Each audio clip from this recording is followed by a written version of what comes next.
মানব কল্যাণ প্রবন্ধটিতে লেখক মানব কল্যাণ বলতে বুঝিয়েছেন দুস্থ এবং অসহায় মানুষদের দান খয়রাত না করে সমাজে মর্যাদার সাথে বসবাসের জন্য সঠিক পথ দেখিয়ে দেওয়া।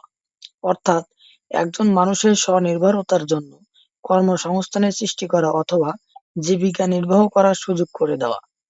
যে দাতা অর্থাৎ যে দান খয়রাত করে তার হাত সর্বদা উপরে থাকে, কিন্তু যে দান গ্রহণ করে তার হাত সর্বদা নিচে থাকে।